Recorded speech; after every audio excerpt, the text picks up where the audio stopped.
I can't argue.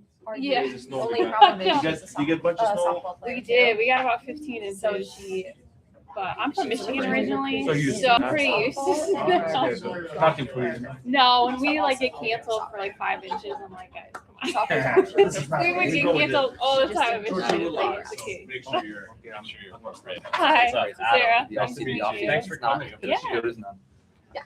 Hi, I'm Nick. Sarah. Nice to meet you. Nice to meet you. Hi, Hi, Ashley. Sarah. Nice to meet you. How's the drive down? It's about an hour away? Yeah. Okay, that's not bad. I know the men's coach, Caleb. Oh, He's a okay. friend of mine. Yeah, Sarah, is there truth to the fact that your husband is your assistant coach? it is. That's wild. Yeah. That's wild. Yep, that wasn't the original plan, but that's how it worked out. Yeah, So no, that's awesome. That's awesome. we have a little girl that'll be 3 next month, so she's also on staff. So. Okay. Oh, love that.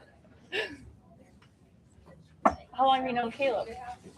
Just a couple of years. Okay. So we worked together. He was the technical director of Inter Columbus at UPSL team Yeah. nearby. And so just for a year, we worked together. I've known him for a couple of years. Okay. Nice. Really good guy. Yeah. Oh yeah. Yeah. I think he's been really good for the program so far. So. Great. Yeah, I heard he did pretty well. Yeah. Yeah. It's a tough league. So. Yeah. No kidding. No kidding. So, but yeah, I think from a culture standpoint, Hello, welcome. things like that have changed. So I think it's been Great. good. Yeah. Great. Yeah. Yeah. How's the season going? We're on week 3 of off-season stuff, so Okay. not too bad. Football lifting, that sort of stuff. That's exactly where we're at. Yep. Yeah. Yeah. Yep. There you go. Yep. You guys are weeks then, or how's yours work? We have 8-hour weeks Okay. until our 40 days start. Okay. Which is usually after spring break. Okay. Yeah, the best we can use is our gymnasium. Yeah. So that's what the puts off. That's what ours is. So the no indoor facility. Yeah, same here. We have 3 gyms, so we all kind of rotate. We're not allowed in like our main gym with soccer balls, so we kind of rotate between the 2 extra gyms. But men's and women's teams are Yeah. Yep. So it gets pretty crowded in there. yeah, no kidding. Yeah. Yeesh. Okay. So I think we're both going twice a week. Yeah, we're going twice in Switzerland, and I think they're also twice. So and hopefully weather cooperates and we can get outside after spring break. But This break, definitely not. yeah, We're gonna be inside forever. yeah, I know. Yeah. What kind of games do you have lined up this spring? We are pretty small this spring, so we just have a 7v7 tournament that we're hosting. Okay. So we only have 11 healthy this spring. So What schools are coming to that 77? right now, Rob ran. And I was hearing back from Ohio Wesleyan about come or not. Depends on, are you talking to Jim or Pat for that? That. Okay. maybe I give him a poke tonight. Be Yeah, like, it's hey, talk to Sarah. That's okay. That's all we have right now. So, Gotcha. Yeah. But yeah, so we're pretty small this spring, so we have a pretty big class coming in for next year. So How big is big? 13. Okay. Holy moly, that's You awesome. graduate that many ish or okay, so just all right. Good recruiting class, fair enough. Nope. We only graduated 4, and then we dropped 1 down to our reserve team. So, Just so you guys know, these mics go to the live feed that's on right now, Okay. and then you'll use this mic. This mic is super sensitive, so don't get too close. Like, kind of keep it right here. That's fair. So you guys will use that. They have a microphone over there, and should be good. So. Yeah, our 25 class wasn't as big as we would have liked to have, so we ramped up a little bit in our 26s. You have 2 teams, it sounds like? Yeah, we have a reserve JV team and a main team, so. Okay. Yeah. How many do you have total? Well, incoming we have 13 varsity incoming, and then we have 5 reserve coming. Okay. So technically total 18. So you recruit for both teams separately? Oh, interesting. Okay. Yeah. Is there any movement between the 2 teams or is it Like strictly? we always tell them, we never close the door per se. Sure. Like we had a girl that was on the reserve team her freshman, sophomore year, and then we moved her up for junior Very cool. year. Okay. She'll be senior for us and stuff coming here, but we tell them it's rare just because they're not training with us. We're recruiting every year, but we don't like close them per se. So yeah, but they train separately, and we have a separate like GA coach for them. Okay. They train twice a week, a couple months, and they can play other sports. Like a lot of them run track or play lacrosse or something like that too. Sure. So cool way to still play, just not super Yeah. big commitments. Yeah, no, that's the dream. Yeah, Yes. fair enough. Yeah. Yeah. Yeah. Who are you guys playing this year? Owu. Okay. He got Tony got a response from Pat. There you go. Last minute. Yeah. That's what it is. I'm gonna play at OU. Okay. We'll host Shawnee State, Okay. and then we'll do like a tri scrimmage with Capital Edge, UNOH. Okay.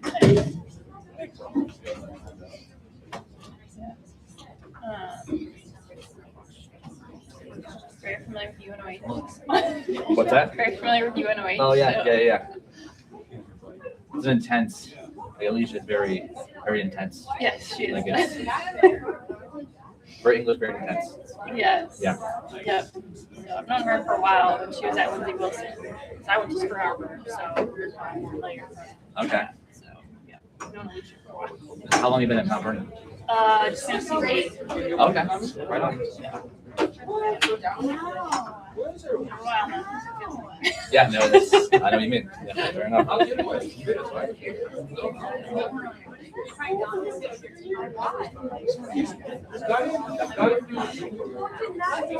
Have you guys done any off season yet? Or like can't yet? Can't do a ton yet. I know that the girls stay pretty connected in the off season, and they're actually the ones that organize like optional things, like because they have year-round access to do futsal.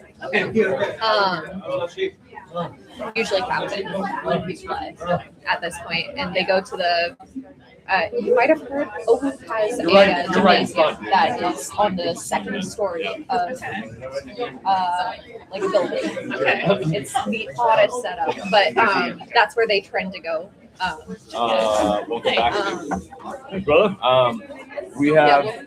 we'll probably be. I think we We'll need kick the mic in with like for the all the way actual back there. meetings. This room doesn't- You've not heard my coaching voice. Well, I'm sure you can yell if you want to yell the entire time. You And didn't see then us training this right? morning. I can get after it when I need Next to. week, I believe. And then these Yeah. mics right here are just going to stay on the table. They're for our Dayton families or Yeah. just watching the live feed. So we have that going up. Awesome. Mildly. Be appropriate, dude. Not as much as like Yeah, always. Never. so before I was Always at PG. ME, I was all like college. You know that. I don't get it.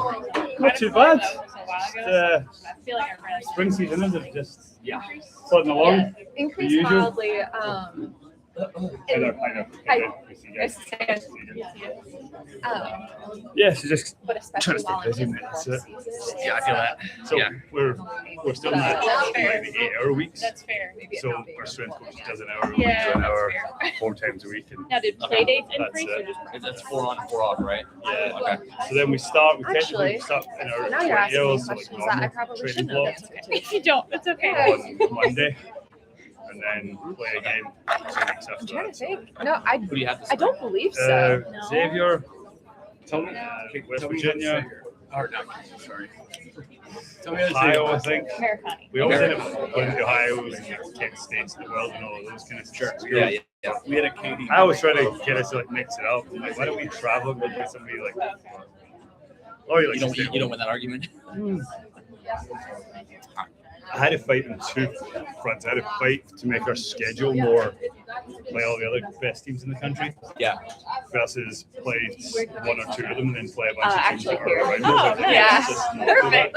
Yeah, so Adam was like, Yeah. Yeah. I won We that have no argument better 3 years ago, options, and it's working so- out quite Well, I well. was gonna say on the back last season. That's Yeah, it's helping. Sure, you're congrats by the way. Big time.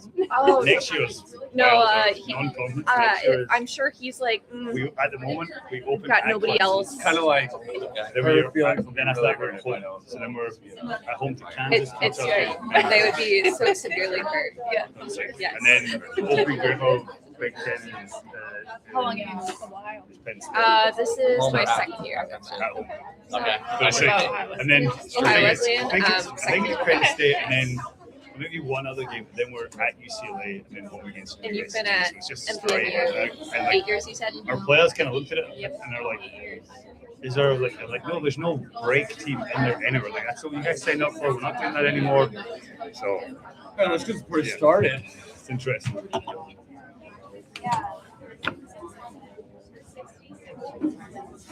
I wish this could like extend. Testing 1, 2, just like. Now you get to like This punch. is how Hey, good evening, you guys. Thanks for coming out to our college symposium here. Decent little crowd, and then we also have a live feed going on the YouTube for our Dayton families. So thanks for tuning in. My name is Adam Jones. I'm the college recruiting coordinator here at Club Ohio. This is my fourth college symposium that we've put together. And every year it evolves in some ways. Mostly it's me talking less and coaches talking more. And so the hope is tonight that you're hearing very little from me. You'll even not really see me because I'll sit down and you won't even see me. All right. So you won't even have to look at me. It'll be fantastic. We here at Club Ohio pride ourselves on being a destination location for girls that want to play at the next level. And we kind of had a meteoric rise into the GA this past year, and we're already seeing the benefit of that. This year, we have more college commits at this time on the girls' side than we've ever seen, in at least the 4 years that I've been a part of Club Ohio. And I don't think it's a coincidence that the first year we're in the GA, we're seeing a record number of girls' college commits. In years past, the boys have had many more than the girls. The girls are beating the boys this year, right? And that's a big reason for that is because of the league affiliation that we have, but also the caliber of player that we have. And so we're really excited about that. We're excited to have our 4 panelists up here. Here's how tonight is going to work. Instead of us going through and talking about, if you've been a part of this in years past, it's been me talking about here's what we do with emails and here's what you should ask college coaches on visits and college coaches, what do you think about that? Instead of that, it's a list of questions. That is the only thing this presentation is. It's a list of questions that I'm going to ask and the college coaches are going to answer. As we go through this, we also have a QR code. So you'll see that QR code in the bottom corner. And at any time, if you have a question, you can take a picture of that QR code, tap it, it'll take you to a Google form, and you're just going to ask your question there. I have an iPad that I will be looking at. And if it's a question that we are not going to cover in an upcoming question, or it's a topic we're not going to cover in an upcoming question, then I will interject there. Hey, you can go past that live feed. It's okay. Go ahead. Hang out with your friends. Go ahead. Everyone's looking at you right now, though. There we go. All right. So feel free to do that. You can also raise your hand. So we don't always have to use technology. We can raise our hand. I have, I think, 14 questions that we're going to go over, and hopefully that covers a majority of the topics that you want to hear about tonight. If it doesn't, there's a Q&A section at the end of this where you can ask questions that we have not covered. We have 90 minutes slotted for today. We will probably go close to 90 minutes, to be honest with you, depending on the level of discussion that we see. So that's my way of saying you guys better do well because I'm not doing anything. All right. Let's talk about our panel real fast. First one we have is Nick Hills. I said in the email he was from Old Dominion University. That's because ChatGPT changed it to that. So I did use ChatGPT for that email. But no, Nick Hills is at Old Dominion, or Dominican, Old. You know what? I'm just going to have Nick Hills go ahead and introduce himself. So coaches, if you can, introduce yourself, talk about your program a little bit, and maybe even talk a little bit about your coaching journey and what led you here. So I'm Nick. You'll see me pretty periodically in the background of our Club Ohio team training sessions. I work with the goalkeepers, boys and girls, our first and second teams. My role collegiately is at Ohio Dominican, not to be confused with Old Dominion. It's my 3rd year at Ohio Dominican. This is the 4th year under a relatively new leadership in Tony Daniels. So I've been on staff for now 3 years. I started out as a goalkeeper coach on staff, and then I was recently moved to more of an assistant coach position. Anything more from me? Soccer journey? what led you to? So yeah, so my coaching journey, this is about my 10th year in the college game. I started out in the men's game with Muskegon University, and then I moved to Ashland University working with their men's and women's programs. This is my 5th year in the women's game. So that's kind of my story. I'll give it to Gavin. Am I next? Oh, I don't know if you're next. I don't know if Come you're on. next. Yeah. Oh, you are. Wow. Come on, You did look at it. Gavin, go ahead. Hi, my name is Gavin. So I'm the associate head coach and recruiting coordinator at Ohio State University. That's supposed to say the Ohio State University. My bad. Not because it's I'm messing as up a I lot. learned when I took the job, it's not like a pretentious thing. It's the actual legal name of the university, which we find out when we send game contracts to other schools, and then they send it back and it says Ohio State. And we like, this sounds annoying, but you need to change that so it says the Ohio State. And people think it's us being, all hoity-toity, but it's not. So I've been at Ohio State since 2021. I was their first hire in the athletic department during COVID. So everybody that got hired after me, I would walk around and be like, you're welcome, you're welcome, you're welcome, because there was a hiring freeze, and then I was able to break that. Before that, I was at the University of Cincinnati. I was the associate head coach there for 3.5 years. Prior to that, I was a club director of AFC Lightning down in Atlanta area, who also play in the GA. And before that, I was a volunteer coach at UC and coached club at Cup. Originally came over here in 2005, played for a Division II school. And then after playing D2 and then moving on towards what was pretty much pro, I was lucky enough to get an injury that ended my career, which is an odd thing to say. But the reality was I was getting right to the level that they were about to find out that I wasn't good enough.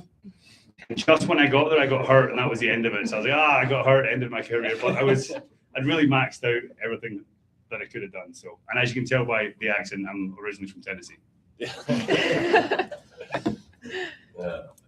Ashley Zegner, Ohio Wesleyan University. I think I said that one right, correct? You Okay, did. Good. Hi, I'm Ashley. I'm entering my 3rd year this coming fall at Ohio Wesleyan. I am one of the assistant coaches on staff under Pat Ferguson. A little bit about him, because I like talking about others more than me, is he's in his 37th year of coaching. And frankly, I think he's forgotten more about soccer than I will ever know. However, I also work with the goalkeepers at Ohio Wesleyan. This will be my 5th year of coaching. A lot of the girls in the room probably know my face by now. I think I've worked with almost every single one of you, and I've enjoyed every minute of it. I don't really have a whole lot more to say. I competed Division I for track and field, so I went where the money was, but I now enjoy working in a D3 environment. I think the focus on academics is brilliant and a lot more where my passions lie. Perfect. Thank you. And last but not least, Sarah Maricani. You got it. There we go. I'm Sarah. I'm the head women's soccer coach at MBNU. I just finished season 8 as the head coach there. Prior to that, I'm actually originally from Michigan, so hopefully Gavin doesn't hold that against me. But I was a D3 coach at Olivet College, which is now, I believe, Olivet University. So I was the assistant coach there for a year, and then my 2nd year I slid into the head coaching role. Prior to that, I went and played at Spring Arbor University, which actually is in MBNU's league. So I got to coach against my college coach for quite a few years, which was interesting. But I was a goalkeeper there, so I work with both as a head coach. I work with our field players and our goalkeepers at MBNU. But I know my college coach knew I wanted to get back to the NAI and a Christian environment when I was at Olivet. So that's what kind of led me to MBNU. All right, and we're going to get right into it. So we have different topics that we're going to be covering, and you will see them right here. At the top is going to be that topic, and then it'll have that question as well. Once again, that's a QR code, but it's down in the corner every single time, so we're not going to keep it up there. First one, when you watch a player for the first time, what's the very first thing that makes you lean forward in your chair? And the follow-up to that, does that differ by position? You guys just decide who wants to go. I kind of felt as though everyone was just looking right at me there, so I'll do that. Number one thing is impact. What is the impact that you're having on the game in your position? I think for the Division 1 schools kind of level that we're kind of at, the reality is we should be able to come and watch you play, and within 10 or 15 minutes, you should be like, through your play, you should just be screaming at us that you're good enough to come play for us. Because whatever your position is, whether you're, let's say you're a defender, 1v1 defending should be good. If anything's coming in the air, you should be winning the aerial battles, again, because you're playing against club level players. And then your possession and your distribution out of the back should be really, really accurate and pretty kind of advanced in breaking lines.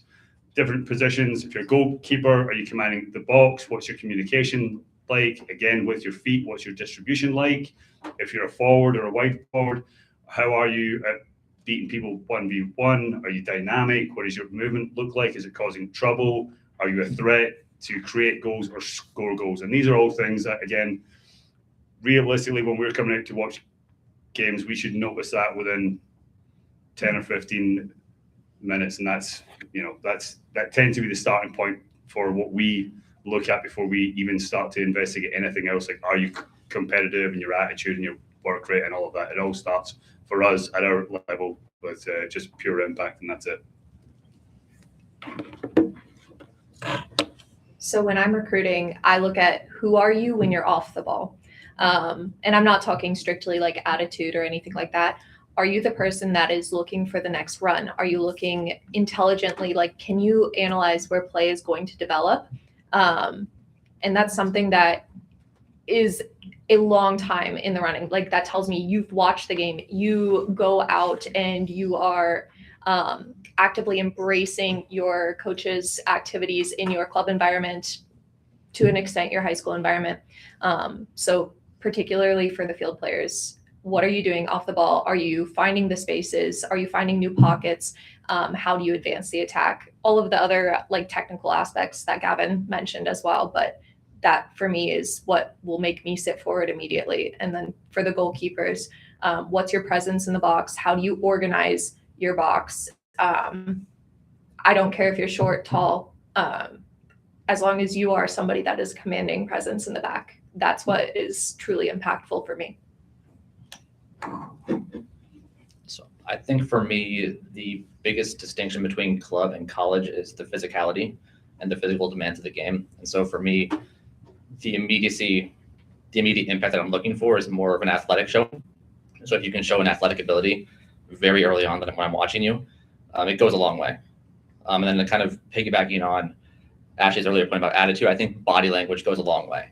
When you're playing the game, for sure, when you're on and off the ball, are you comfortable on the ball? Do you want the ball? When you're off the ball, how aggressively are you defending? How much do you want to win the ball back for your team?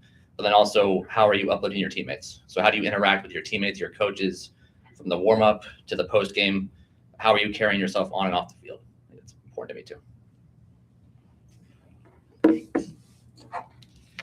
I guess that's what you get for going last. Everyone kind of takes everything, but kind of going after what everyone else was saying.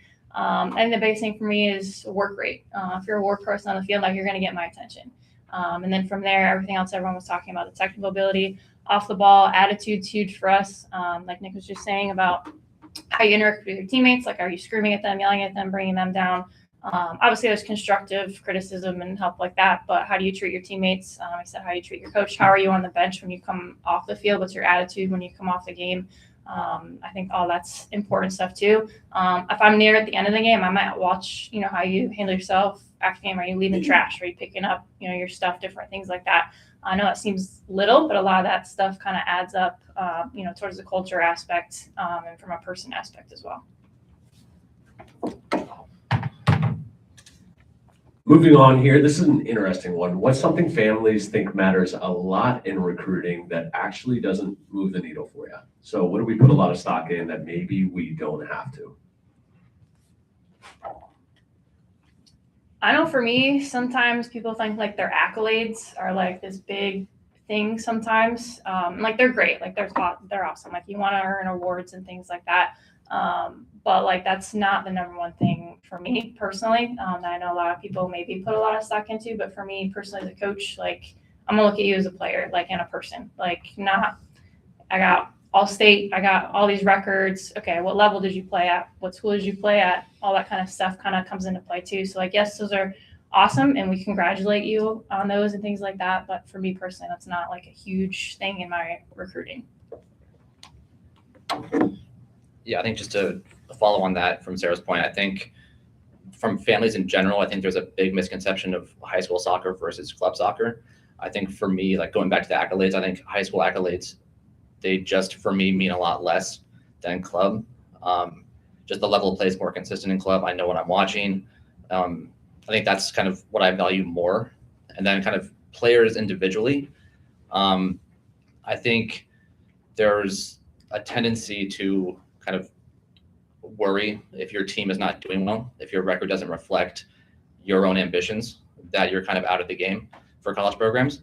That's actually not true for me. I think when we're recruiting Ohio Dominican, we're looking at individuals, we're recruiting players and not teams. So if you're not on a very successful team at the moment, it's never held against you from my point of view. So I think that's just, in terms of misconceptions, that's a big one for me too. For me, showcase bracketing, it doesn't particularly matter. Kind of to Sarah and Nick's point, if you're not on a team that's in the number 1 or number 2 bracket consistently for these different showcases, if you're reaching out to me, I'm going to come watch you. So don't get yourself in a tizzy over like, oh, I'm in like a 3rd or a 4th bracket. As long as there's comparable competition or it's a solid case, which I know for you guys in Club Ohio, like that's not an issue. You're going to the right showcases. You're going to have visibility. Just make sure you're putting yourself in a position by reaching out to us that we would want to come and see you, initiate that contact. I would say, yeah, who you play for and how good your club team is. I mean, that's great. And it's good that you're playing in a good team, which means you're training with other players who are good. But I'll give you an example. When I coached club 5 or 6 years ago, we had, one of these top drawer, like best team in the country things, like all of that stuff does not matter at all. We had 2 players that were on the youth national team. So we'd go and play in a game and Duke would be there, Notre Dame would be there, Ohio State's there, Florida State's there. But the misconception that then everybody gets into is they're coming there to watch the team. They're not. They're coming there to watch the 1 or 2 people who were at their level.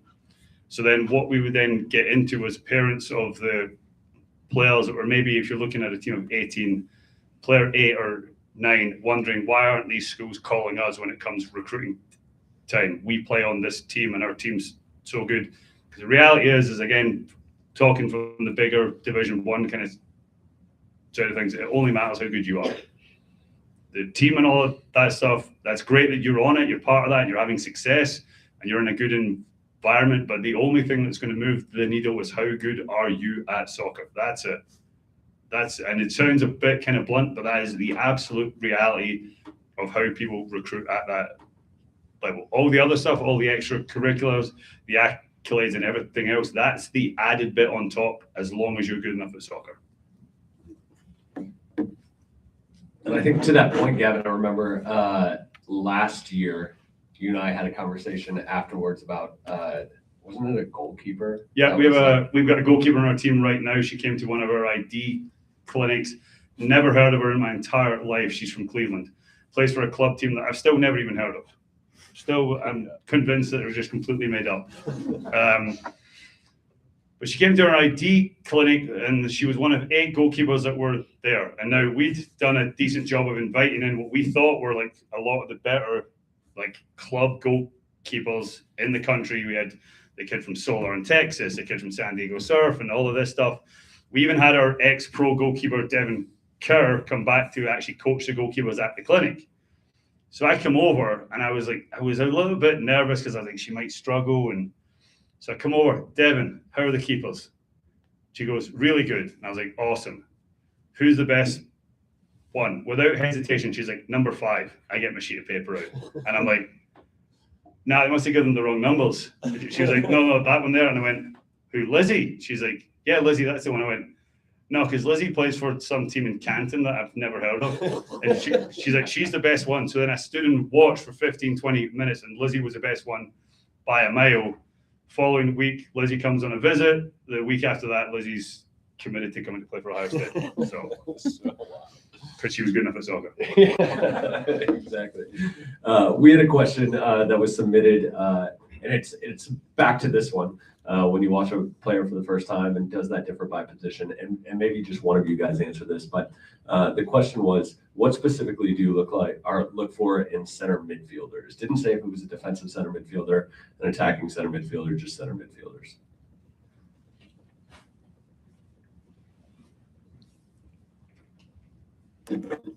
I think that's probably going to vary based on how your team plays.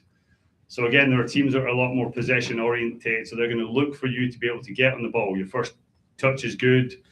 Your vision of where you're going to play. Can you predominantly play forward? Can you get your body in a position that allows you to take a touch and play forward? Again, if it's more of an attacking center mid type role, your speed of play in any position, but especially there in the middle of the pitch, it's going to be massive. Your speed of play is purely how fast can you move on to the next action from your first touch. So first touch pass, first touch dribble, first touch shoot. That is your speed of play right there. And then on top of that, how successful is that secondary action? There is a physical component of that as well. So you're in the middle of the field. It can be quite a combative area. And then there's a reality that there are a lot of teams, I'll speak again for the Division 1 level, there are a lot of teams that are just really, really direct. So all they want you to do in the middle of the field is to be able to help the ball on and keep it going forward. So now you're talking about winning 50-50, tackles, winning headers, and then just being able to run box to box constantly. So they're going to look for something a little bit different. That's more of like an athletic strength kind of profile in there.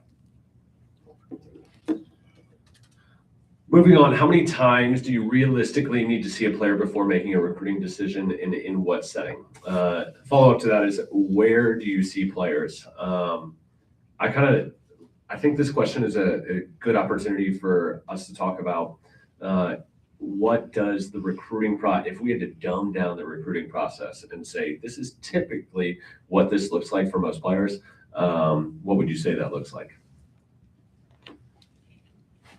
So the recruiting process over at Ohio Wesleyan usually starts out, a player is going to reach out to Pat, Jim, or I. We're going to go ahead, look at what their email contains. Sometimes it'll contain your video reel. If I really like what I see, especially for goalkeepers, I'll make sure that I go watch you during the high school season once. At minimum, I like watching soccer, so unfortunately, my entire life is spent at a field. Then during the club season, I'm gonna go and watch you once during probably a league match where I know you're going to probably face your biggest challenge. And then once usually at a showcase that I'm naturally already going to in the club season process. So usually I'll see you 3 times in person, and that's just me. Pat or Jim, who are the head coach and the other assistant coach, will likely watch you as well, at least once a piece if they can manage it. But it usually starts from that first initial contact. The biggest misconception is that we're going to headhunt you out of obscurity. You've got to make the first contact generally, because there are thousands of players in this world and they all would love to play college soccer, and we can't possibly headhunt every single one of them that's an amazing player. Ideally, for us, at least 3 times. That's obviously in a perfect world. Sometimes we're not able to do that depending on where we're at from a time frame standpoint.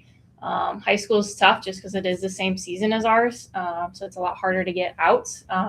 Usually I try, especially in preseason, since we're training a couple of times a day, usually try and schedule some practices a little bit earlier so I can get out to some 7 o'clock high school games. But usually I know November Gateway is a big one for us to kind of start that process, especially a junior year.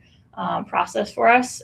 So I've been kind of talking through the process with one of our Club Ohio commits for our 26 class. She reached out in the summer, came on an early campus visit her junior year in the fall. And then we're allowed to have them out for a couple kind of like tryout practices in our spring season. So she came out to a spring practice of ours, trained with us, and then we did a follow-up with her at the Blue Chip showcase. And then from there an offer went out, and she committed within a couple weeks. So we got to see her play a couple of times. So usually we'll try and see them play in the fall of their junior year, maybe have them come for a visit before that. And then in the spring, maybe see them at one of our practices or our D camp, usually around the March timeline. And then maybe one more time, maybe in an April showcase, hopefully get an offer out. So hopefully, like this year, a lot of our commits for our 2026 class came in their junior year, sometime between April and May. A lot of our commits, then we had a couple sprinkle in the summer. And then we never closed the door, so we had a couple late ones this November, but a lot of ours happens kind of sometime within their junior year. Yes. So for us, it kind of depends on where you're at in the process and where we're at in the process. So if you are so if you're a junior or senior in the process, like Sarah was saying, ideally 3 times for us as well. The film, the in-person in competition, and then ideally an ID camp or some kind of training environment where we can kind of isolate different levels of players. And then also, I think for each program, so like for our program, it depends on the position that we're looking for too. Like if we need this coming class, we need a strong starting center back, like someone who's able to come in and compete for minutes right away. So that's a player who we're going to look at 3, 4, 5 times. We're going to really take our time in finding that kind of player.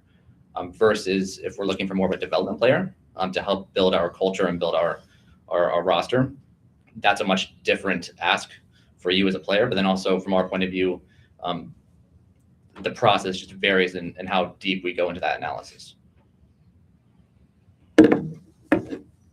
I would say probably around about 3 or 4. That'll normally come from showcase kind of environment. So we go to all ECNL events, all the GA events. We'll go to things like Jefferson Cup, Surf Cup, any event where there's going to be a good collection of high-level teams.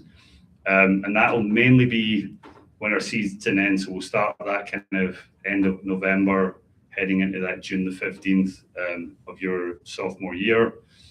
So that's when like the main body of the recruiting will happen, and when the main body of our evaluations will happen as well. If players decide to come to an ID camp, that's that's a bit of an added bonus. We don't tend to go out to watch high school stuff that much, just because predominantly for the areas that we recruit, the high school stuff is going on during the fall, and we were a little bit busy in the fall, so aren't able to do that.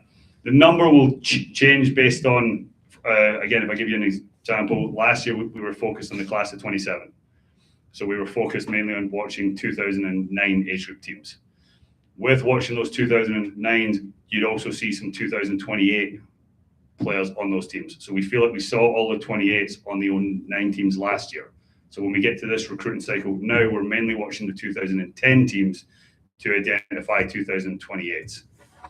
So, we might see in that, we'll see the 28s, but on those 2010 teams, there'll also be 29s, but you're watching them, but not really, because you don't have to think about them until the following year as well. So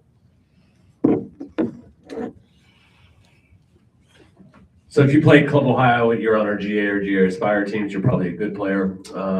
But what separates a good player from a college-ready player? And I think we went over some of this in the question about what makes you lean forward in your chair.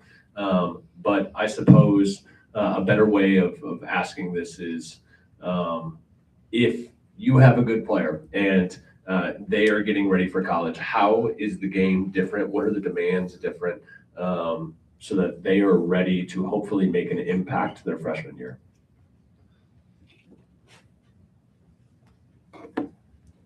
I think it starts, I'll kind of go back to emphasize what I said earlier about the physicality of the game. I think the pure fitness demands at the college level are just a different game than club.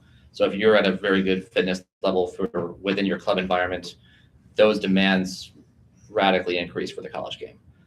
So in terms of getting ready for the college game, I think the summer beforehand becomes crucial because it's a matter of scaling your fitness to give you the best chance to perform well at the college level. And that's just, it's a different kind of demand at the college game. The mental demand is also significantly higher. I mean, imagine you are going through rigorous coursework. You're training 6 days a week or 5 days a week plus a game, at least one game, sometimes two. You have to have one day off in your 7 days of the week. And usually you're going to be doing something with your teammates as like some sort of team bonding. So you really ought to like evaluate yourself. Are you prepared to commit to study hall sessions that are mandatory across, I believe, most divisions? I know, like as a Division I athlete, we have mandatory study hours. As a D3 coach, I know we have mandatory study hours. You have to keep your GPA at a certain level. Can you commit to that mentally? Can you commit to the early wake ups to hit your lifts? Can you commit to the mandatory training sessions? You can't just beg off because you're tired or a little sore. So that mental aspect is where we see a lot of kids start to struggle, even at the D3 level. Yeah, I think Gavin hit this earlier too. I think speed of play is a big piece as well. Everything's just that much faster. So are you training at that level? When you go out to, club games, are you looking to play quickly? I think that's the biggest thing I see as well, apart from the physicality aspect, is the speed of play. Everything's just so much faster. And, we've had, even ECNL kids that took some time to adjust just because it is, that much faster and more physical for that. So I think it's just having that readiness to play fast, having your head on a swivel, everything, again, is just that much quicker. Yeah, it was explained to me once before that the important thing about your speed of play is not always taking the time that you have, but taking the time that you need. So more often than not, that will be to do things quickly, but there will be moments where you can slow it down, so that will kind of go into your decision making. The other bit is we are going to look at your GPA when we get your college brochure, because just like Ashley said, if you're not really able to take care of your academics in a high school environment playing club, it's going to get really, really challenging when you get to college, and we're demanding way, way more of your time. And then again, the other bit on top of that is through the communication that we'll have with you, with your parents, with your club coaches, occasionally it might be like a high school teacher or things like that. We want to know how organized you are and how much do you want to go and do things by yourself. Is the only training that you ever do your club training? How often are you just taking it upon yourself to go out and do stuff? How important is the fitness piece to you? Are you an intrinsically motivated person that's just that stuff is important to you to be in shape, to want to eat right and do all of that stuff? Or is it not important to you until somebody makes you do it? Because one thing that we don't want to really spend a lot of our time doing at our level is motivating you to do everything that you should want to do anyway to be successful. So we're going to talk about highlight tapes here. What makes a good highlight tape for you as coaches? And then the follow-up here, what are the red flags or no-nos that we should avoid? I know for me, we're a Christian school, so be aware of the music that you choose sometimes. I'm sure that's fair for everyone to say, but music that go along with your highlight videos, we don't care. If you have music, or not, that's sometimes I don't even really listen unless I'm listening for communication on the field or something like that. So even not even having music sometimes is good because we can hear other things. But I know sometimes forwards, you think all we want to see is the ball hitting the back of the net. Add in other things how do you play off the ball? Where are your runs going? Can you defend? A lot of our defend happens from our forwards first with how they press. So I think sometimes forwards just think, okay, I just got to find as many goals as I possibly can. But area forward that can also assist the ball. Can we play off of you? Can you hold the ball up? Different things like that I think are big from a forward aspect. Defenders, if you don't put any 1v1 defending, it's going to be really hard to do. Can you distribute from the back? Things like that. You win balls out of the air. Goalkeepers, I would say putting training sessions in there is big too. Obviously we want game clips too, but sometimes, it's tough sometimes recruiting goalkeepers because you'll go to a game and a goalkeeper doesn't even touch a ball. So I know for me personally, I try and get there early to watch warm up. So if you're a goalkeeper that doesn't have a ton of game action, like putting in training clips in different areas is also good to be able to have if you don't have a ton of game clips. But obviously have the combination of both. Those are for me personally. I know a lot of people think that having a perfect reel is the best thing possible, and you might think that we don't want to see you mess up. I really want to see you mess up, but I also want to see you respond appropriately in that mess up. So if you lose the ball, is your first reaction to like throw a minor tantrum? Because I've seen kids actually do that live. They lose the ball, they throw a minor tantrum, and all of a sudden now they're not on my list anymore to look at. Or is your first reaction, you're going to recover quicker than like you were even driving forward with the attack? Are you uplifting others when they mess up? That sort of thing. So I want to see you mess up. That's okay. I still want to see you be very successful, because otherwise, if I'm only seeing you mess up, that's probably not ideal. A huge red flag for me is if you are, or I don't even want to say red flag, but a problem for me is if you're not identifying who you are on the field. So please highlight yourself, circle yourself, whatever you need to do, just so I can watch the right person. If I don't immediately know who I'm watching, I immediately click out of the video. It's not worth it for me to try to play Where's Waldo to find one kid when I've got 600 other tapes that I have to review. Yeah, that's really, really important, because I think it was 3 years ago I watched a video and I was getting really, really excited about the person in the video who was scoring all of the goals. It was a player in Spain. So then eventually I got in contact with the club coach. I was like, this kid's brilliant. And he was like, oh, she's going to Barcelona. The video's for the kid that's passing her the ball. And I was like, oh, I don't know who I was watching there. So that's massive. To me, the biggest thing is you're trying to show what you do consistently, not what you did once. And within the framework of that, I don't think your highlight video should be made up of more than 3 or 4 games. To me, probably 3. Because who you are as a player, if you're doing things consistently and it represents what you can actually do on the pitch, you should be doing it consistently. So almost every single game. So you don't need to clip your best moment from 20 games. Because then I'm like, well, I don't think that every time you hit the ball, it's going to fly in the net. That's not what I'm like. You only touch it once every game and it goes in the goal. Like, I don't think so. So it's figuring out what is important for your position. I think we've gone over that fairly well here. And then showing that. I don't care if you have no goals on it. You're a left back. I do not bring you to my team expecting you to score goals. It's not your job. I want to see 1v1 defending. If you're an attacking wing back, I want to see crosses, link-up play, things like that. Every goal is not a good goal. The ones that go 6,000 meters up in the air and then come flying in under the crossbar, that's not a good goal. That's bad goalkeeping. Okay? And again, it's a thing that you did once. You don't... I say this, I've got another story about that. Like, I watched a video yesterday and the girl comes down the right-hand side, crosses it in, goes right in the top corner. I was like, okay, great. She crossed it in once and the goalkeeper missed it. But then there was like another 7 of them from the same game. And I was like, oh, she's actually trying to do that. That's completely different. So again, the biggest thing is trying to make sure that you're showcasing what am I realistically going to get out of you when we put you on the pitch for an hour. And for that, I need to see that represented in 2 or 3 games. And we can all tell when it's a different game because you're wearing a different color, the weather's changed. I know we live in Ohio, but it doesn't change that fast. So little bits like that, super, super important. And completely agree about the music. You've got about a 30-second window before I hit mute and I put on my music. So pick wisely if you're going to put music on it.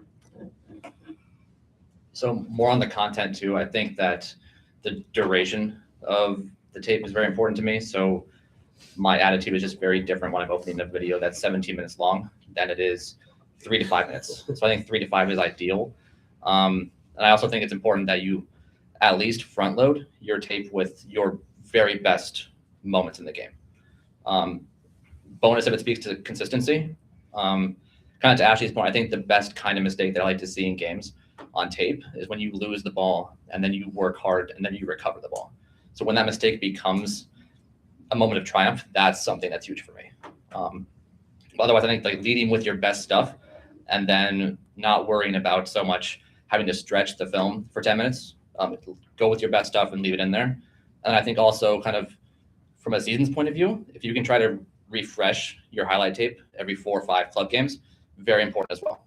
So it's almost like a career. That's how you have to kind of approach it, where every 4 or 5 games you're sitting down, you're breaking down your tape, you're compiling it again. Even if that means you're putting it on a YouTube channel and you can just send the coach, hey, this is my last 5 games, these are my best moments, and then boom, it's in. I think that's kind of an important way to approach it as well. I had one extra thing that just popped in. It's if you break it up into segments, or maybe goals, assists, recovery, defending, 1v1 defending, that's awesome. Don't annotate what the coach is supposed to be taking out of the clip. Don't pick up the ball, make a good turn and play a great ball into space. Don't tell us what it is that you think we're supposed to value in the clip. Because see if the coach is any good, which means you should want to go there and play, they should be able to watch it and tell and be able to pick the value out of it anyway. So you don't need to spend that time typing it in for every single clip. To Gavin's point, yesterday I had a player send me a clip, and it was a highlight tape of MLS Next Fest. So we played 3 games at MLS Next Fest. Really, really good clip. I think it was 3 minutes long, and the amount of highlights that this player had was phenomenal. And what made it really impactful was, there was a limited amount of time. So for you guys, the GA Winter Showcase that you went to, what a good opportunity for you to take that and say GA Winter Showcase clips. Or you have GA games coming up.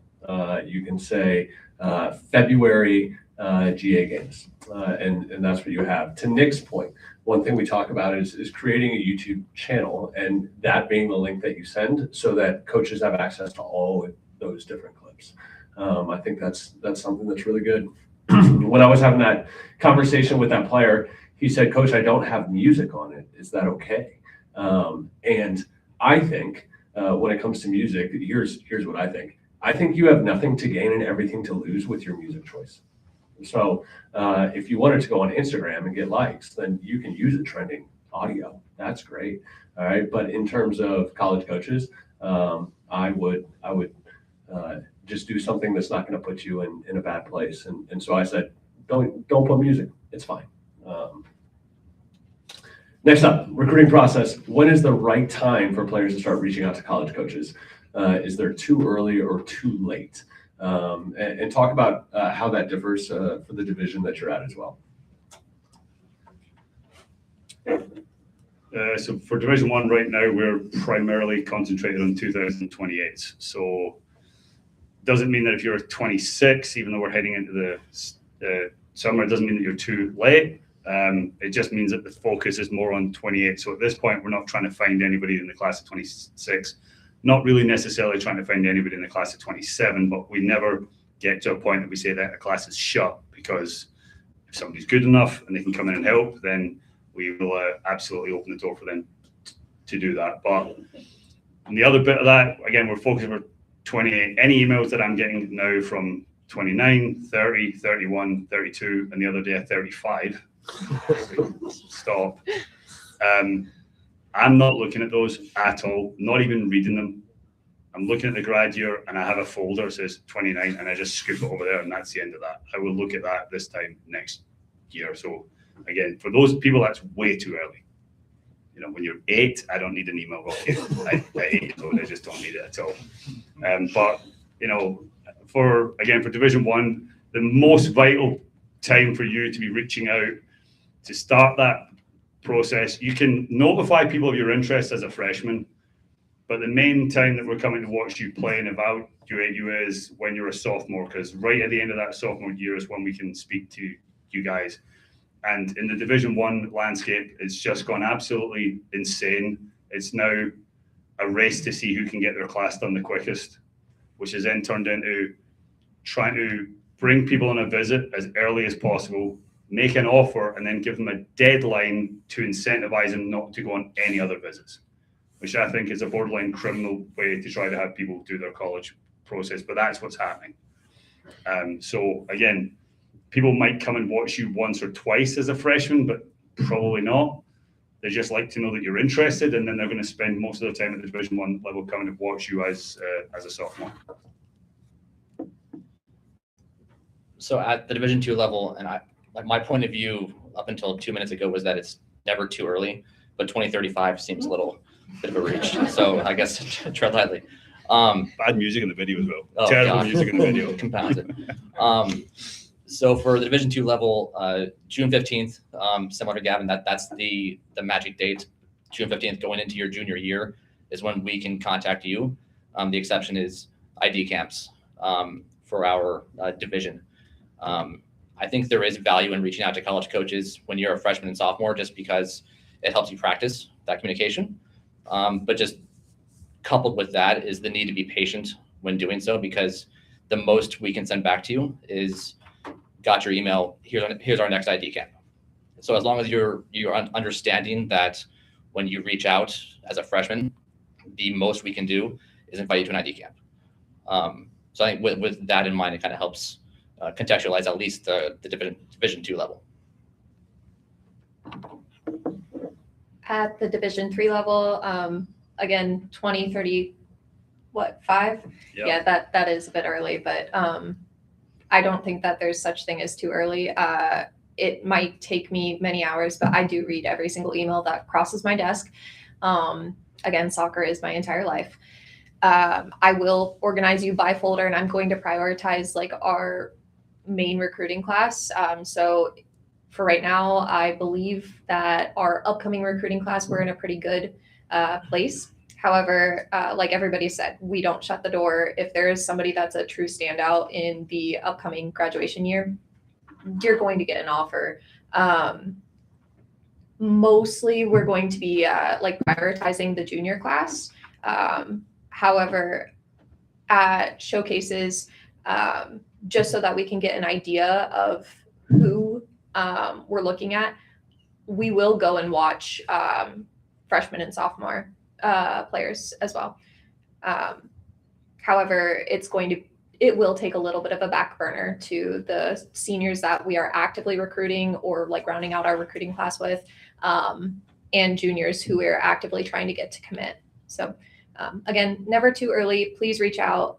Like Nick said, ID camps are where we will watch you, and I love to see the progression of a player year after year. It's been wonderful. So from the first spring that I started at OWU, I've seen players progress even one season to the next because they've kept in contact. So never too early. Please stay in contact, express your interest, because the more I see a name, the more familiar I am with it, the more likely I am to get eyes on you once you are at that more prioritized age.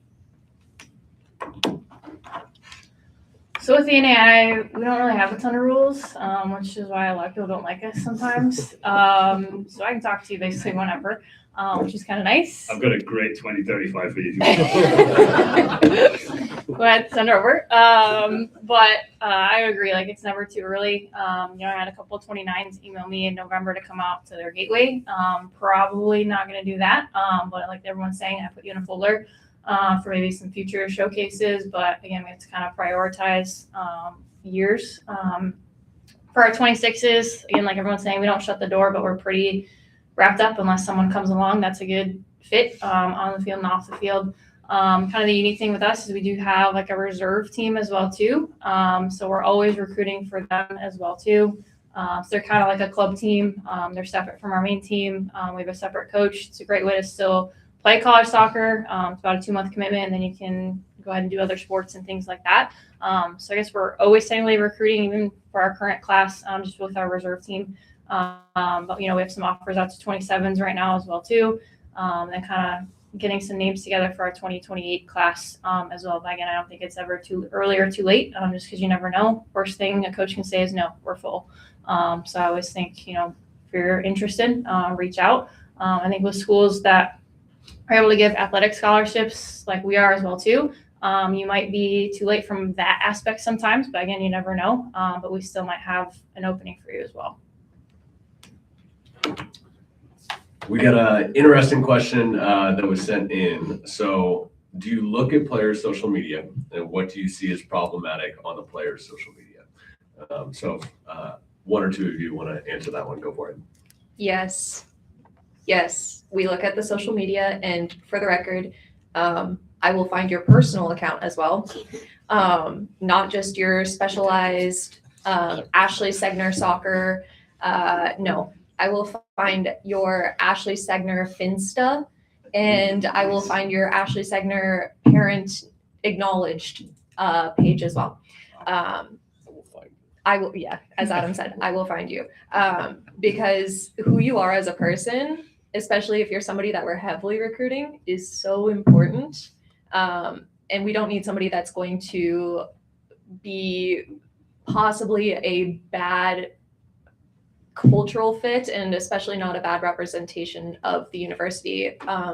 Ohio Wesleyan is a Wesleyan university, not overly religious. However, it is still a religious university, so we have some standards to uphold on that front. Yeah, like I said, it's a Christian school, so that's a big piece for us. Like, if you're holding a red Solo cup, even if there's not anything in it, like, that's a red flag for us. Just from that perspective, looking at details like that, might not think about those kind of things. But like Ashley was saying, I will find your personal or Instagram, Twitter, all that kind of stuff. So yes, we look at your social media, and that does make a difference. Yeah, I always find it interesting if we do go on and have a look on there, and the only thing that's on there is pictures of you by yourself all the time. Just you, I'm here, I'm posing, I'm there posing. If you're a good teammate and you play soccer, why aren't there any soccer pictures of you and your teammates on there? Why is it just you the whole time? So that is a situation where it can be a bit of a red flag, and sometimes what you're not saying speaks a little bit louder than what you do say. Also, the internet is forever, and I'm very sorry from if anybody's wanting to be recruited by me perspective, I specialized in social media and the technological aspects for many years. I can find it. I promise you, I will find anything that you have deleted. I want to chat with this. I want to figure out how to do this. I'm in for a class. I'm in trouble. Adam, I don't even look.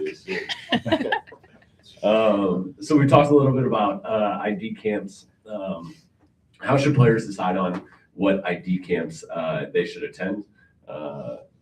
When should they start attending ID camps? And I think maybe if one or two of you want to talk about ID camp etiquette, and do you want to hear from those players prior to the ID camp, or what do you look for there?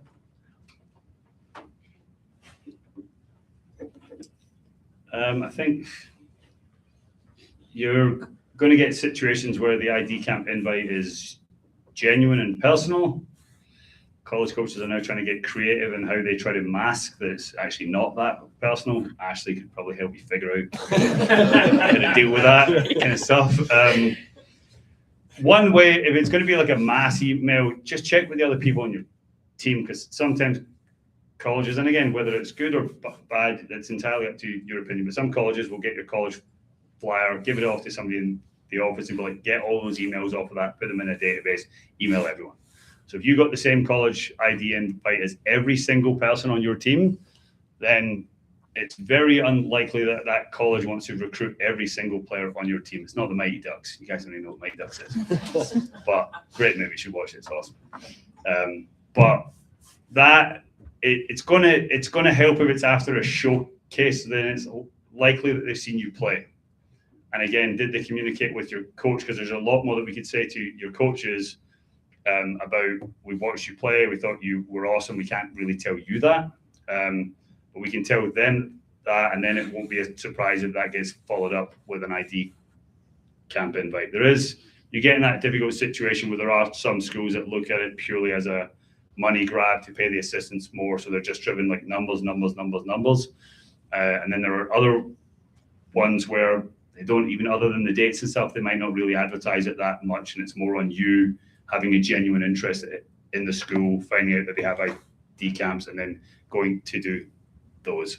Again, if it's for the purpose of getting recruited right at the time that you would like to, your sophomore year for Division 1 is going to be the number one year for that. Maybe you go to a camp as a freshman and you do a really good job, so that puts you really high up on their radar for that sophomore year. But in Division 1, again, freshman, sophomore would be that timeline.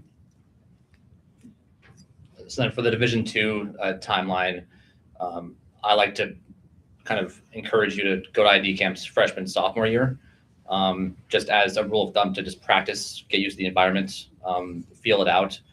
For me, I think it's a bad idea to have your first ID camp be when you're a junior going to a school that you see yourself at, and then have that as your first experience. So I think it's also kind of where you're at in the process. And then just the value of going to an ID camp where you see yourself at that school. The other kind of ID camp is a camp hosted by another school where your school of interest is attending. So a lot of times they'll have ID camps that are either closed to the school itself or a little more open, where they'll invite 4 to 5 schools to help evaluate and coach. So and then there's also combines and things like that. So there's a variety of kinds of ID camps. So I think if you do your homework prior to, I think you're in a much better place, because you'll have an idea of which schools are attending, how interested am I in this school from a genuine perspective. And then from there, it's a lot easier to kind of navigate that process. From the D3 perspective, I really like what Nick said about using freshman and sophomore year as a practice run. I think that's super valuable. I wouldn't travel miles and miles unless it's possibly going to be attached to a family vacation. At least that's just my opinion on the matter, because most likely you're not going to have any real communications from the coach your freshman and sophomore year, besides possibly some feedback of we'd like to see you next year, or we're not interested at all if you're essentially a rec player coming in, but that doesn't apply to you guys. Junior year, look at a school that you can truly see yourself academically, as well as athletically. Hopefully you've done a little bit of research at that point. And I would say maybe open it up 1, 2, maybe a third, but at that point you might be throwing a little bit of money down the drain, depending on what schools in particular you're going to. As Gavin said, a lot of schools will use it as a means of paying their assistant coaches a little bit more. And then senior year, I would really have it narrowed down to your top school, and then a potential backup where you would really like to get evaluated. You would like to have those options, and you can see where you're fitting in with other prospective players that are at that ID camp. Yeah, I would say the same thing. For Nave is the freshman, sophomore year. We have one coming up in March. We have a few sophomores lined up for that. But I would say, like Nick was saying, a lot of schools will invite other schools. So looking at those ID camps, see what other schools are attending, or for ours, we keep it a little bit smaller, right around up to 20, just so we can interact with them. And we're not about the money at that point. We're looking at players that are interested in our school, players that we're interested in. So we're kind of looking at a smaller group that we can interact with and really get to know on a personal level as well. Just one quick point on the ID camp etiquette. This whole recruitment process is very personable. So it's very, very good on you if you go up to every coach, introduce yourself, say, hey, I'm XYZ. I play for this club. I sent you an email. Do it before the camp and after the camp. That's just a general rule. Very good idea. I ask for feedback from my players that are there, and they will spill all of the tea on what you're doing when you're off the field. Sorry, is that still a phrase? No, it's still a phrase. Okay. Yeah. Yeah. So they I'm will deleting everything later on. Yeah. So, it's gone. Yeah. they will come up to me. So my players will come up to me, and I'll act as the liaison for Pat and Jim, because sometimes Pat and Jim, like they're not going to get the full story. So my players will tell me like who rolled their eyes when my kids are greeting you at the gate. For the record, that has happened, and that has absolutely turned me off of a recruit that would otherwise be a wonderful fit. If you're not willing to like play nice with my current players who I've had seasons to bond with, why on earth would we want to bring you into that environment where they're still going to be there? So the players that are there will gossip about you. Yeah, I would say coaching is a people business, and so is recruiting. And recruiting is about, I mean, you'll see a common thread here. It's relationships. One thing that was a little disappointing about we had our college night for our boys yesterday, and we had good attendance and we had a good panel, and the night wrapped up, and I think we had maybe 5 or 6 boys come up and say thank you and shake the hands of the college coaches and at least try to have a conversation a little bit. I'm not saying I want all of you girls to stay here all night and come up to this panel, but those little things, the ability to hold a conversation, to look someone in the eye, to shake a hand, those things matter, and the connections that you make matter too. So keep that in mind here. So NCAA rule changes, how that has affected your program and specifically recruiting, and then also how has the transfer portal changed college athletics as we go through. Love this topic. This is tremendous. Yeah. The most recent rule change for Division One is, and again, I can't speak of it applies to any of the other divisions. We are now capped at having a roster of 28 players. It hasn't impacted us necessarily that much at Ohio State, because in the whole time I've been there, I don't think we've ever had more than 28 players on the roster, but it's impacted a lot of other Division One schools who used to carry 35, 36 players. Now you can't carry any more than 28. So it takes away some of, I guess there'd be situations where you weren't sure about a player, you didn't have that much scholarship money, and you're like, well, they really want to come. We're kind of, yeah, I mean, sure. It's almost like taking a gamble on people. Now you have to be a little bit more kind of certain that it's going to work out and it's going to be right for you and right for the player. The thing that then popped in and ruined all of that was the transfer portal, because now you get into a situation where there are people who will go to a school in the fall, transfer in the fall, go somewhere else in the spring, don't enjoy that either, leave in the spring, go to a different school for the next fall, don't enjoy it. There's not really any like cap on how often you can transfer, but it's kind of made it a little bit more of an open market. Now you start to get in a situation where schools are trying to poach players that are already committed to other schools or already actively playing at other schools. You factor in things like you can now pay players through revenue share or third-party NIL deals. Now you start to see players, like a coach from Florida State might call Adam and say, hey, we've got 50,000 if she ever wanted to leave Ohio State and come to, so he might pass on that information. Thanks for that, man. Yeah. And then all of a sudden that player who you think is happy is now in the transfer portal, and they're going to like leave your school because they got basically poached and enticed away. So the portal has made it a little bit trickier. You sometimes get to a situation that you have to continue to recruit the players that you currently have, which is odd, but it is the way of the world at the moment. And the other thing about it is it's hard to navigate, but I guarantee you actually could definitely do it. You need to try to look at the schools that you're looking at and see, are they a transfer portal recruiting team?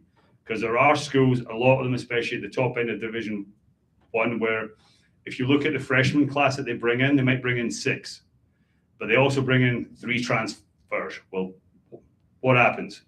One of the freshmen plays, all of the transfers play, and then all of the other freshmen that don't play are in the transfer portal heading out after one one fall, maybe even like a fall spring. It happens a ton.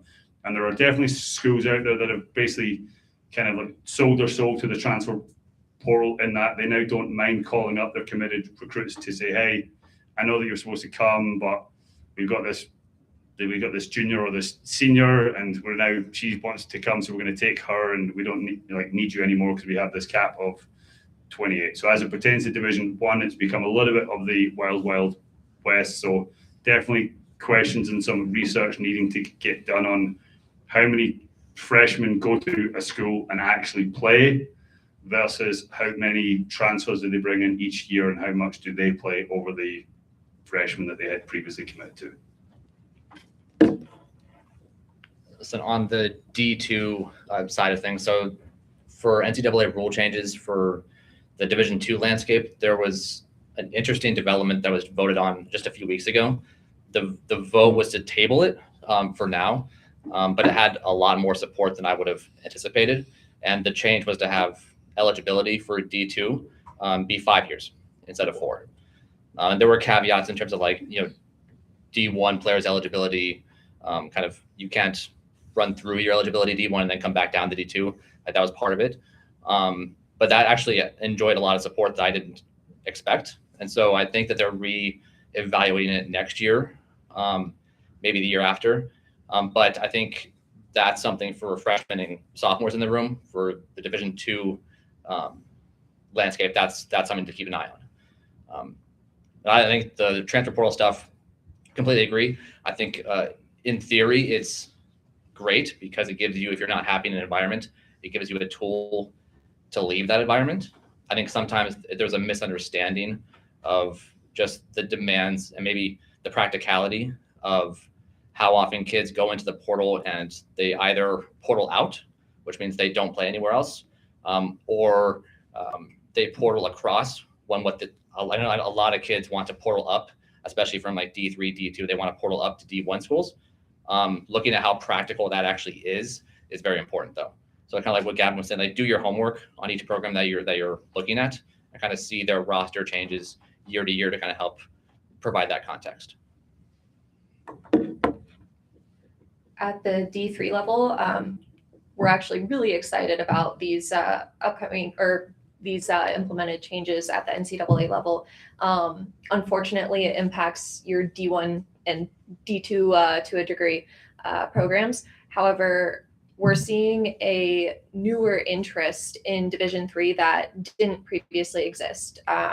So the misconception is that anybody can play D3. Unfortunately, that's not a reality. It's still an elite experience. It's a collegiate program. So reality is not everybody can be or will be accepted. However, a lot more GA players, ECNL players, we're seeing them interested in D3 programs because of these roster caps. And you're exploring other avenues that would otherwise get you to a financially same level as a D1 or D2 program. You're now looking at your academic scholarships more heavily than any potential athletic scholarships. You're looking at your local foundations that offer scholarships to high school seniors based on essays or your GPA or your different extracurriculars. So personally, I love it. Sorry, Gavin. Sorry, Nick. It's unfortunate that it impacts a lot of players and a lot of rosters are going through upheaval, but we're seeing quality players truly consider D3 as a viable option now. From the transfer portal perspective, same thing. We're seeing a lot more transfers that are interested in quality academic programs like Ohio Wesleyan that previously might have been at a higher level like D1, D2. And they're interested in coming over. So that's how it's impacted the game. However, we don't have a roster cap. However, also on that same note, Ohio Wesleyan caps up this past year. I believe we had 32, including our injured reserves. So that's our roster. So we're NAI, so we don't have to deal with a lot of those NCAA rule changes. Actually, to Nick's point with the 5th year, the NAI also voted on that.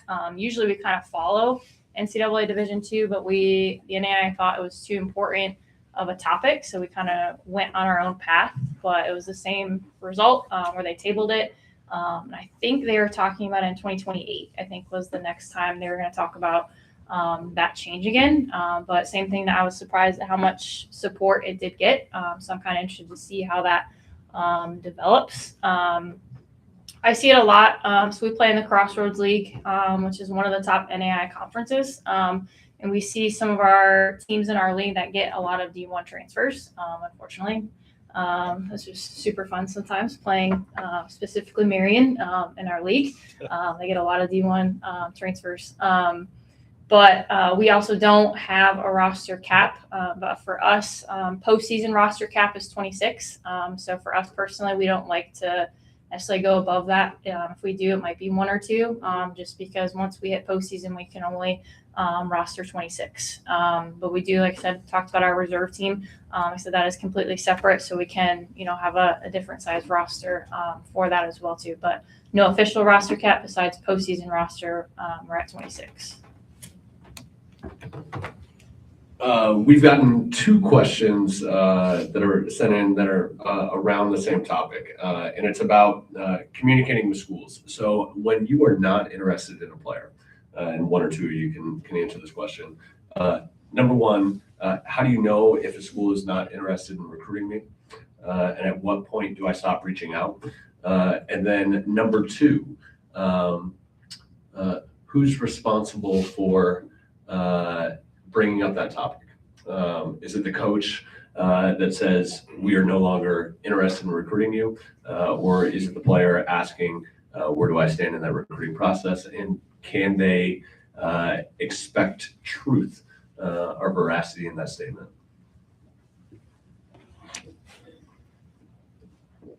Usually we'll tell you if we're immediately not interested, if our recruiting status on you has changed towards a place where we're not interested, but like there might still be a little bit, and somebody like explicitly asks us, we'll say, hey, like right now we're heavily recruiting somebody else in that same position.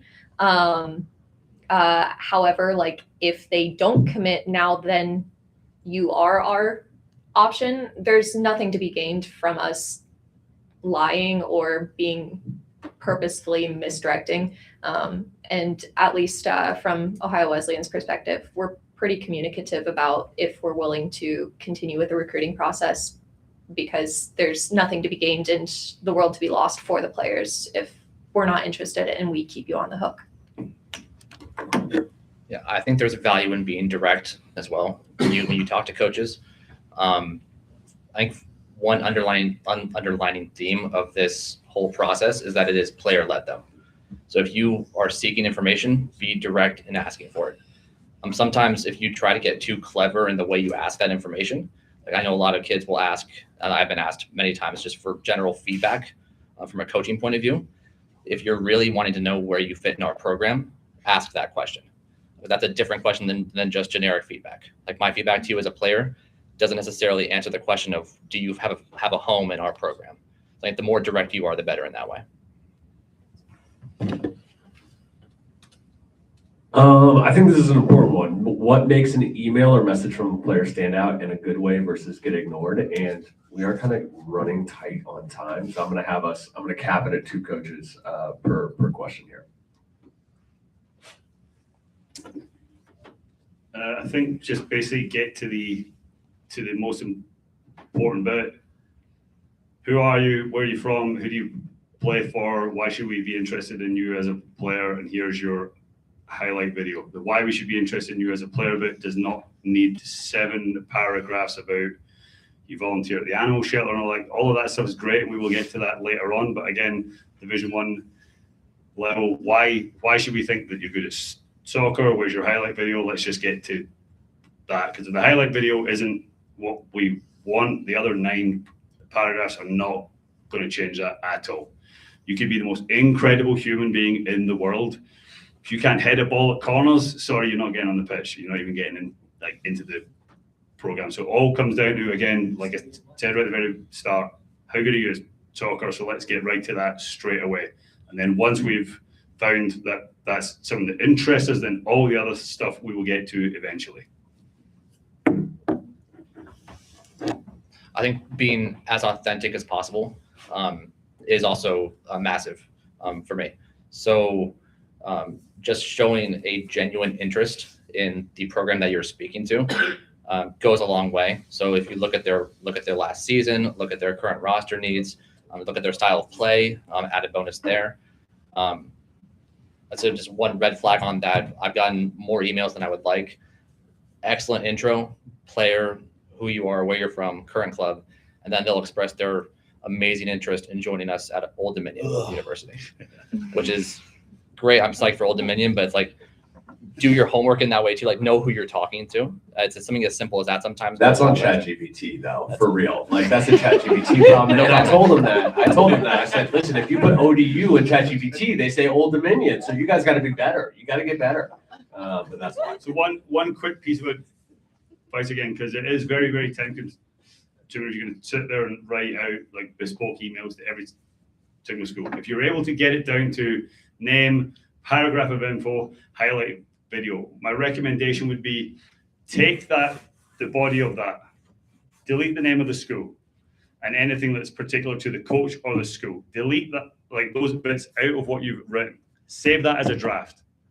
Never ever complete the draft. Always go to the draft, copy it, paste it into an entirely new email, fill in the bits that are blank. Your like coach's name, school, anything else, send that. The draft will stay there. Next time you go to do another one, you're not clicking forward and then trying to edit bits out and all of that stuff, because invariably that's how you make mistakes. And send me an email that I got a week and a half ago, which made me thought I got an award. Said, congratulations on being national coaching staff of the year. And I was like, oh, hell yeah. I was like, where's that from? Oh, she thinks she's emailing Florida State because they won the national championship. That's not who this is for. So don't do that. I'm old, my heart's hard. So like that's the easy way to avoid making those mistakes, because it happens to all of us here. We'll get one wrong coach, wrong school, wrong something. So do the draft, take out the specific bits of info, and then just always copy and paste, but never ever actually send the draft one. I want to talk a little bit about academics here. So how much do academics factor into recruiting decisions at your level? And then we've gotten some questions that have been sent in about minimum requirements too for college athletics and for specifically your division. Yeah, for us, did this go off? Shut up. Apparently. Test. Hello. Is it dead? Yeah, that's not what Sounds good. big time now. Okay. I know for us, academics is important. For NAI, you at least have to have a minimum of a 2.0 GPA, being at 12 credits per semester as well too. For us, we can give athletic scholarships, but also recruiting high academic, you also get better academic scholarshiping too. So I think that's a big factor to look at, because obviously college is very expensive, pretty much no matter where you're going nowadays. So I think looking at that piece of it too, academics is going to help you from that perspective as well. We require study tables for our girls. To get out of study tables, you need to be above a 3.0. If anytime you fall under that, we put you back in, even if you're a senior. If you fall under that, we put you back in. So that's how it works for us in terms of academics. So most people know Division III does not award athletic scholarships. We are the only ones at this table that do not. However, that makes it so that academics are point blank period. They're what you're doing in college. Athletics are a privilege, but not end all be all. Most of you guys are not going to go pro, even at the D1 level. So for us, academics, we look at your academics from high school 100%. Ohio Wesleyan prides itself on having a really successful team GPA. I apologize. I hadn't looked up our actual GPA. We won an award year after year, all NCAC academic award, which is a big deal for us. because that sets the standard, that sets the tone. We consistently have very high GPAs. We have a lot of members on our team that carry 4.0s or 3.95s. And that's the expectation. You are a student first, athlete second. We have mandatory study tables. Even if you have a certain GPA, like you'll have a few study table hours, but mostly like you're going at the same times as your teammates. If you're below a certain GPA, you'll have a higher number of study tables, and frequently a lot of the athletes will go ahead and take on willingly extra like tutoring or study hours with their teammates independently. That's just real quick, yeah. Have to be above a 2.0 in order to be eligible. And again, your GPA is going to be reflective of how are you going to handle the academic course load when you get to the Division 1 level or any level for that matter. So if you're below a 3.0, in order to convince us that you're going to be able to come in and help our environment, you're going to have to borderline be the absolute best player in the entire country. So. Yeah, and then for Division 2, academic is massive. So just because we have athletic money to give you doesn't mean we have a lot of it. So we only have 9.9 scholarships to offer, and that's spread out between all of our girls. So no one has been on full scholarship for us in a very long time. So that's something to keep in mind too. Before I open it up to additional questions, I'm going to go through one more here. If you could give one piece of advice to the sophomores and juniors in the room tonight, what would it be?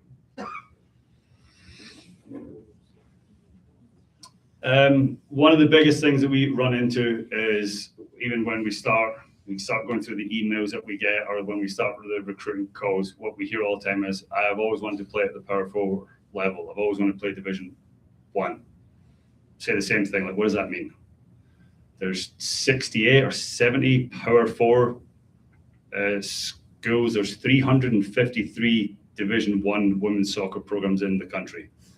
So I can guarantee you that the team that's number 1 is very, very different from number 250 to 350. Some of the teams in Division 1 would get beat by everybody up here. Everybody. Your job in the recruiting process is to not chase the most clout. The thing that when you make your announcement post on social media is going to generate the most buzz. That is not your aim. If you want it to be a successful and happy and memorable environment. And we see it all the time. Everyone's always surprised that the guy from Ohio State is the one that comes out. It's not your job. You need to be honest about what you want. If that's what you want, then sure, go and chase that so that you can have the buzz of, I went to Tennessee or Auburn. But see, if you go there and you're not good enough and you somehow backdoor your way to get in there, you don't play and you're going to be miserable. All the stuff that they have, we have, the free gear, the facilities, the this and the that, it wears off in about a week. If you don't enjoy the experience because you're hoping that you're going to play and you're not in the right environment, or it's, the coaches push you too hard and you don't really want that, although you said that you kind of did because you thought that's what they wanted to hear, all the other stuff wears off super quick. Your job is to find the level that's the right fit for you academically, athletically, and socially. Because I guarantee you the most important thing, even if you do go pro, see, your pro career will be 8 years max. Once you get done with that, the only thing that matters is the friends that you've made at college and the piece of paper that they're going to give you that has your degree on it. That's it. I played at Division 2. We would play like Division 1 schools in the spring and maybe beat them, sometimes get beat, and some guys went and played pro. See, when we get back together 20 years later, no one ever talks about all the great times that we had. Remember this story? Remember that? But the big caveat, wouldn't it have all been better if we went Division 1? No one says that because it's not a thing. All right? And I see it. I had a player at Cincinnati. She was a bit part player. Sometimes would start, sometimes not. Sometimes start, sometimes not. She got an additional year during COVID. They wanted to keep her. She went to Division 3 school because she's like, I want to play. They tell me that I'm going to play and they're going to play me in my preferred position. She was a first-team All-American, scored a lot of goals, got to the national final. Ask her what her favorite year of college soccer was out of the 5 that she played. I guarantee you it was not, I know for a fact that it wasn't at UC. We had a player at Ohio State, same thing. got an additional year through like a medical hardship, transferred, went to Johns Hopkins. She wants to be a doctor, and some of the most academic universities in the entire country are D3. She went there, she played a bit for us, started every game, and they were really good this year. Loved it. Guess what her favorite year of her college soccer experience was? It wasn't with us. And I love her to death, and I'm so happy that she did that. But it happens a bunch with people that they chase something that's not really what they want. It's what they think they want or what they think is going to make somebody else kind of happy. So for sure, don't do that. I can't drop that mic, bro. Who wants to follow that up? Are we good? I think we're good. We're good there. Yeah, we're not gonna try to follow that one up. Nice job, coach. That was, damn, we got that on camera too. Nice job. All right. Any additional questions from the crowd here? Who has the courage to speak up? Oh, yeah. Go ahead and use the mic over there. I'm kidding. There's no mic. Go ahead. Yeah.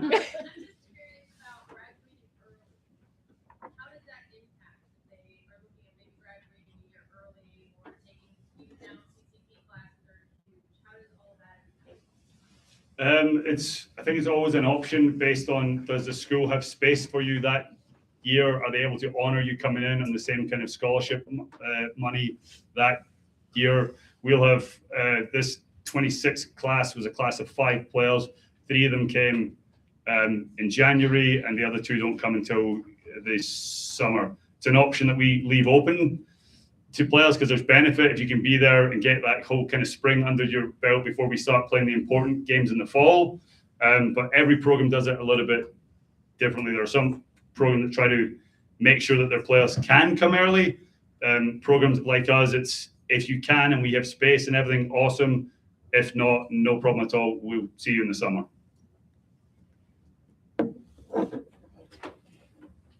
Any additional questions? Yeah, Katie. As like a program, what type of like team culture do you try to build? Good question.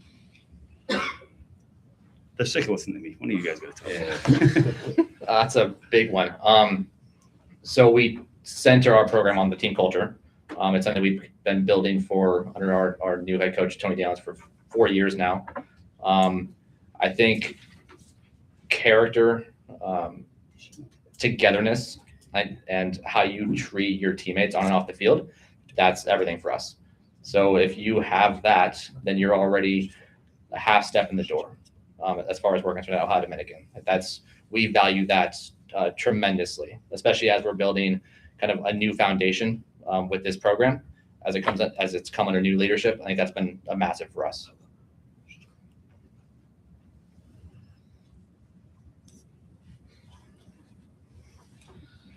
Yeah, I think culture is a big thing for us too. We always say, we're college coaches, like we can help from a soccer standpoint, but sometimes, obviously we can help with your character, but obviously coming in, like that's a pretty established thing that we can help aid. But that's huge for us, especially being a Christian school. Like we don't just recruit Christian athletes. We have to have you guys open-minded because we do have certain chapel credits and things like that, team Bible studies, all that kind of stuff. So you do have to be open-minded. But we have a wide range within our team. We do a lot of retreats. We go to Athletes in Action and do like a 3-day, 2-night retreat there just to help build. They do a lot of team building aspects and things like that for us. We'll do some off-campus events during preseason just because preseason can get very taxing, being a month long. And so we'll do some off-campus things just to kind of help build from an off-the-field perspective as well. So Ohio Wesleyan does a lot of service-oriented projects. More service to those around you is a huge part of our culture. And we're really pleased that the culture has transitioned from kind of a more toxic one from prior years into one that is truly player-centric and player-led. One of the things that we have up in our locker room is what you allow is who you are.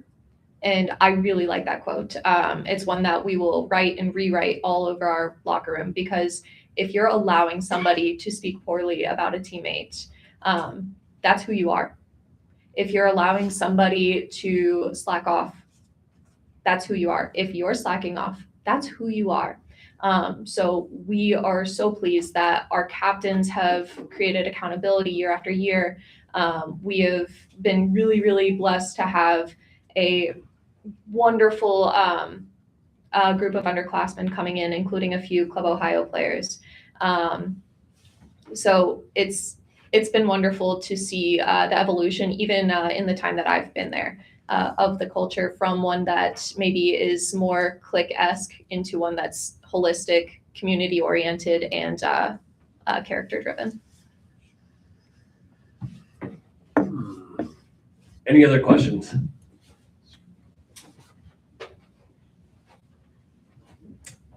All right, well, I want to thank you guys for your time. Can we give a round of applause for our panel?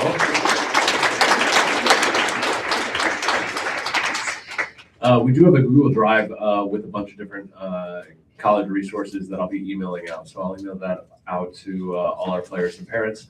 And if you guys have additional questions about college recruiting, you can always reach out to me. And I'm sure these guys will stay a little bit. But thank you guys. Appreciate it. Thank you, Adam. Yeah, appreciate that. How'd I do? You did great. Thank you. Thank you. You share one of the posts on social media? Hey, yeah, we should have said bye to the live feed. I'm looking actually. Like, comment, and subscribe on our YouTube channel. Make sure you share. Hit that link button. Georgie, it doesn't matter. Yeah, hit I'll that fight follow Don't turn Oh, you gotta find it. It doesn't matter. I'll You'll be fight. blocked out. Don't turn into David Robertson at Nationals with all that stuff. Oh, now I'm gonna use the blue folk. Just,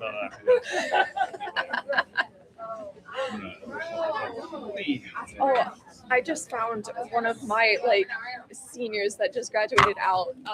She